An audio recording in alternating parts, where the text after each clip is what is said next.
Greetings, substance into I am Parax11, review of the good, the bad, and the underrated. And just a quick warning that I have a couple of school trips that span weekends in the next 2 weeks. And since I usually film during the weekend, since I get back from school at around 5-ish, and there's not much daylight around that time, my schedule is going to be even more inconsistent. Don't worry, I'm still going to work on a review in that time, but just a quick heads up that maybe I'll just do one video in the next 2 weeks as opposed to one every week. Schedule will resume as normal after the trips. But since that's out of the way, getting back on track, time for me to dump on Teen Titans Go some more. You thought I got enough of my hatred for the shark in my Let's Get Serious review? Well, I don't. I still consider this show to be a complete abomination, considering its glaringly obvious flaws that it just chalks up to haters hating and then blatantly insulting those who dislike it for their opinion. First off, go to your room and get your angst out, show. Second, as long as this show keeps insulting me, I'll keep reviewing it.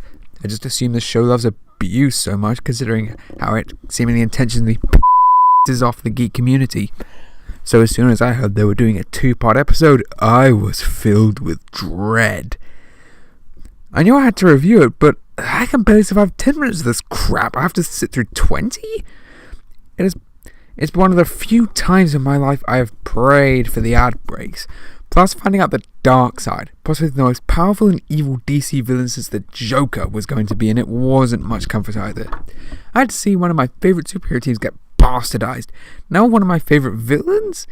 Was this show made to push all of the right buttons to get me as angry as possible? But if this show wants even more punishment than Anastasia Steele, I'll give it. Not in a BDSM 50 Shades way. Ugh. Anyway, let's take a look at the Teen Titans Go 2-parter. Oh, by the way, that's actually the title of the episode. Laziest title ever, but par for the course, I guess. This episode starts with the Toddler Titans acting like imbeciles. Shocker, I know. Well, I can. Something in the air is telling me today is special. Special how, yo? Special, as in something is going to happen that will take twice as long as it usually does for us to resolve. Yes, we know, Robin. All of you are very, very special. They attempt meta-humor by mentioning the extra length, but from their perspective, they're just going to do something like they usually do. Here's a better example of this kind of joke. How am I meant to practice with a monster invading Ponyville? Maybe it's just a friendship problem, and it'll all be cleared up in half an hour or so. There! Sweetie Belle said how long something would take, not that they have such and such time to do it. The other Titans are just as annoyed as the audience by Robin's rubbish and... The air conditioning broke down. Special! This is Especial! From this broken air conditioner, we will set forth on our most exciting adventure to date. A double-length adventure, perhaps divided into 2 distinct parts. Cannonball!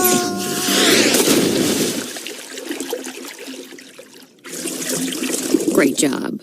You ruined the pool, Cyborg! Wait, this could be special!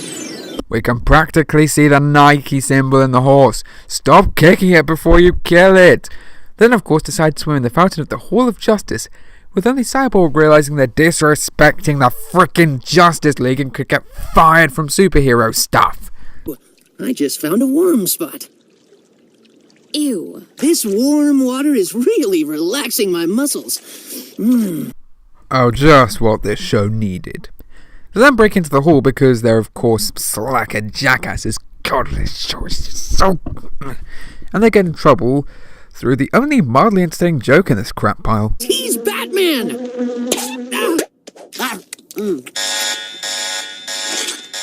put an alarm on a sandwich? Of course he did, he's Batman! Okay, that was kind of funny. Oh dear God. I just love the Teen Titans Go! I feel so dirty. I need to take a shower. 24 hours later. No matter how hard I try, I can't wash away this kind of shame. Their solution? Cosplaying. We are not going to fool the robot by putting on these costumes. And yet they're still doing it. You be Martian Manhunter. Who? You know, the cool green dude from Mars who hunts men all the time?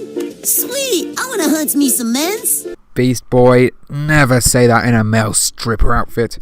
I'm not disrespecting Martian Manhunter, I think he is an incredibly cool character, but at least he never said stuff like that. Really? Hey, Batman, remember that wet spot on your pants you said was water? It was pee. I said it was water, but it was totally pee. Ha ha ha! The most iconic superhero psychic who became a badass hero in his own right and eventually took the mantle of his father figure and mentor is peeing himself! Go to hell, writers! Starfire dressed up as the Flash, even though speed has never specifically been one of her powers, just flying kind of fast and ugh. And Cyborg managed to put on a Green Lantern ring without being chosen, even though he's been shown in this to have all the willpower of a potato. Well then, we are clearly the Justice League, so you can stand out. Identity unconfirmed. State your name. Green Lantern, obviously. Check out the ring. Which Green Lantern? There are several. Why would there be more than one? Steve. There is no Green Lantern, Steve. You do realise the Green Lantern are basically universal policemen, and the universe is a big place, and sometimes backups need to be called in for certain space sectors. And if you're such a big fan of the League, then how come you can't name Alan Scott, Hal Jordan, John Stewart, Guy Gardner, Kyle Rayner, and Simon Baz? Shut up, Homer. I think I'll try one of those poo yogurts. Look! Pooh! Pooh! Laugh, stupid kids! Please laugh! Defeat the robot with some old women? I have no idea. As part 1 ends with a notification, Lord knows how they got it, that the League has been captured by Darkseid. Even though minus Superman and maybe Wonder Woman he'd be more likely to kill them, but oh well. Looks like this little adventure has another part coming at you. You know what that means. Special! Alright, that's it. One more little special out of you, and I'm either gonna shoot you or me. And I'll warn you, my psychiatrist said I have no suicidal tendencies. Will entail saving the Justice League from Darkseid. The dark side? Haha, finally! We got some Star Wars up in this piece. Well done! You know about the most popular sci-fi franchise ever made, just like basically everyone on the planet who's ever seen a movie. Powerful enough to defeat any hero he faces. Even Superman? Yes. Batman? Yes. Spider-Man? Well, Spider-Man wouldn't fight Darkseid. Is it because he is too lazy? What a bomb! Well, he doesn't exactly have the power to travel between universes, but hey, at least he's giving younger heroes some credibility quicker than you're taking it away. Between this and Batmurderer versus Super Psycho, it's no wonder Marvel's the more popular franchise right now. We have to wear these costumes to honor the heroes we aspire to be. But it's more than that. It's about my dream to join the Justice League. The history, the honor, the justice. In that case, I say we all play pretend and act like dumb little babies. What? You mean like what you usually do?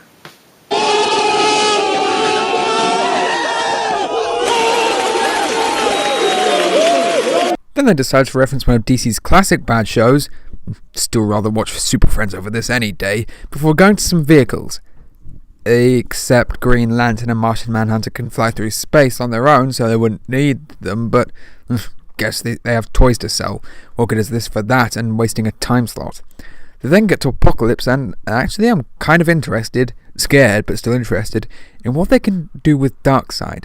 I mean, not only is he so powerful that in the New 52 the League first assembled to stop him, but he could be a good comedic foil, and he's also been played by great actors in pretty much everything. Frank Welker in Super Friends, Michael Ironside in the DC Animated Universe, Andre Braugher in Superman Batman Apocalypse, Steve Blum in Justice League War. He just needs a deep, imposing voice. So, who's going to voice him this time? Kevin Michael Richardson? Miguel Ferrer? Ron Perlman?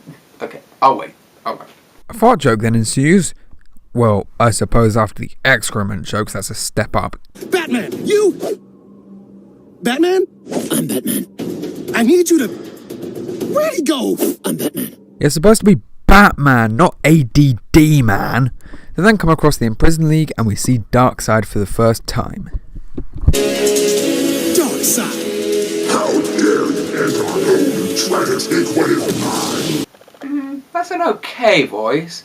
It's not great, but it's not bad. Excuse me, Mr. Side. Would you care for a lozenge? Yes, actually.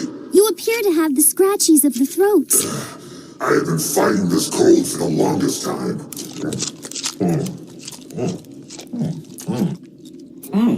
Oh, wow, thank you. My throat feels so much better. Weird Al Yankovic. You take this DC villain who in terms of threat and power is only rivaled by Trigon, the freaking devil, and the Anti-Monitor who eats entire universes, and you have him be played by Weird Al Yankovic. You stupid, ignorant son of a dumb bastard! Jesus Christ, I've met some dumb bastards in my time, but you outdo them all. I mean, seriously? Seriously? I mean, don't get me wrong, I love Weird Al. He's a hilarious musician and he's even proven himself a very capable voice actor. But this is the last choice for Darkseid anyone should have. But then again, your very purpose is to all over the DC universe now, isn't it? Can't you see I have the lives of the Justice League literally hanging in the balance?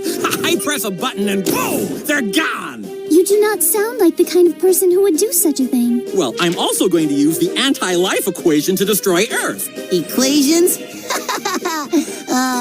Are you a bad guy or are you a math nerd, bro? Maths is stupid. With the anti-life equation in his hand, Darkseid would have power over all matter, able to reshape the universe in his image. And even now, he has strength and durability enough to go toe-to-toe with Superman and beat him. Omega beams that follow their target anywhere and disintegrate them. So please, continue to him off, because I would like nothing more than to see your bloodied corpses at his foot. Oh my god, I'm rooting for Darkseid in this. What the hell have you done to me, show? The show once again fails at meta humor by referencing that Weird Al's playing Darkseid, who calls him evil for making parody. Ah, yes, the great singer of song parodies. If only I was half as evil to earn a living by making songwriters look like fools. Diabolical. I don't know. I think it's all in good fun. What's fun about undercutting musicians by subverting their words and compromising their artistic integrity? Except he both makes jokes rather than outright references to the flaws of the song or critics and is actually funny. Stop trying meta humor and addressing critics, show. You're rubbish at it. Hell, you suck at regular humor. You know what? Just go and die, show. You're beyond salvaging, so just die. That's the only way any of your problems can be solved. So, yes, another sloppy fight ensues, as for some reason the Titans with powers only use the powers of the League as they're dressing up as. I think a battle with the most evil villain in the universe necessitates the use of every power you have to survive, let alone beat him. You are made of stupid. No! How will we ever learn to balance cutting humor and loving friendship without you? Well, certainly not from this show.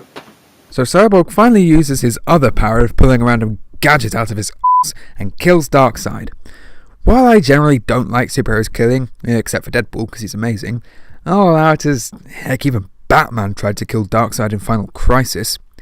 We then get a montage of the Titans failing to save the League. Creating time travel science! You mean like Superman did that one time? Exactly. Time travel science!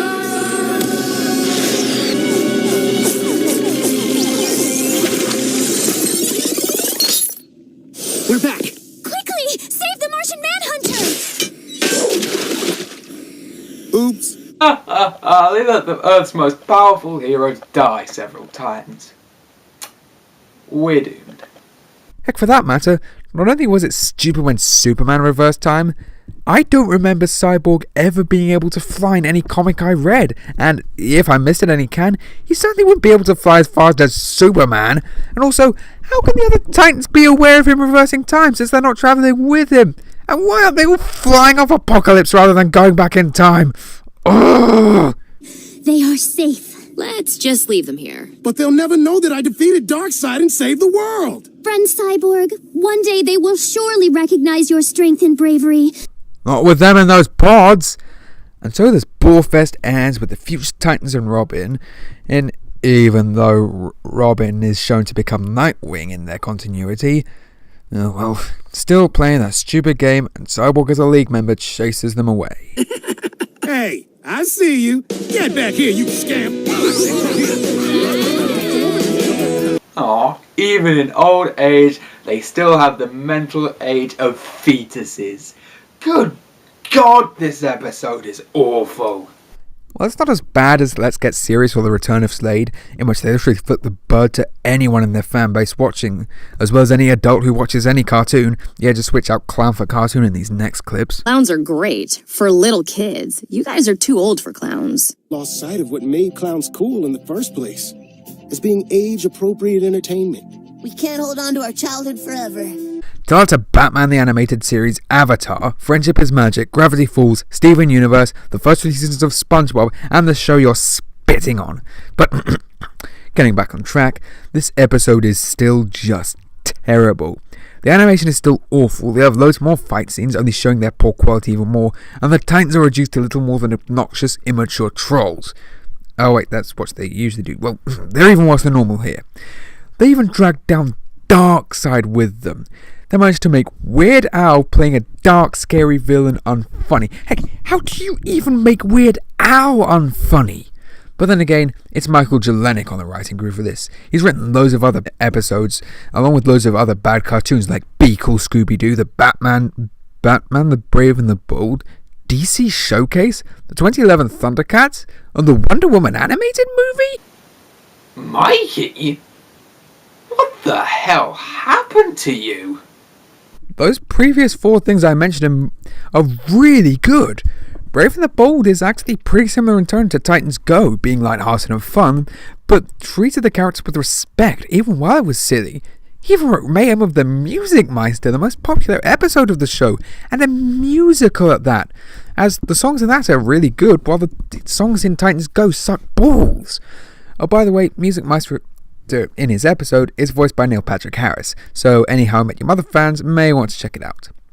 He looked like a really good writer before apparently deciding to become the animation equivalent of M. Night Shyamalan. What a twist! I don't know, it could be the other producer, Aaron Horvath. Don't care if I'm butchering that name because I don't like you. Because he doesn't have as much experience as Jelenic and often works on the same shows as him that are bad. Oh, I know many of the fans of the show, and even the show itself, have argued that it's just a comedy, or it's just for kids. I don't care. It is bad at comedy, and in terms of kids shows, I'd watch Sophia the First, or if I had kids, I'd show them Sophia the First over this. Cartoons can shape the way you think about the world. As a kid, they can be beneficial to forming your opinions and personality in later life.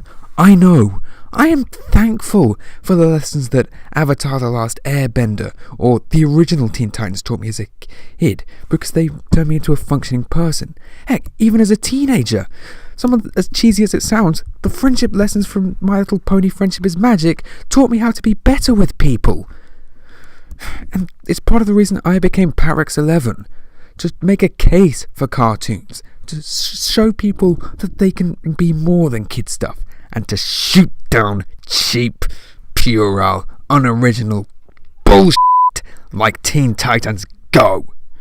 So in the end, you get 2 turds for the price of 1, and I for one am definitely passing on that offer. But hey, maybe I'll review a regular episode of Teen Titans Go sometime. I mean, it's not like they have any more terrible crossovers in the making. Expect a review soon after that comes out. I am Parex11. Thank you for watching.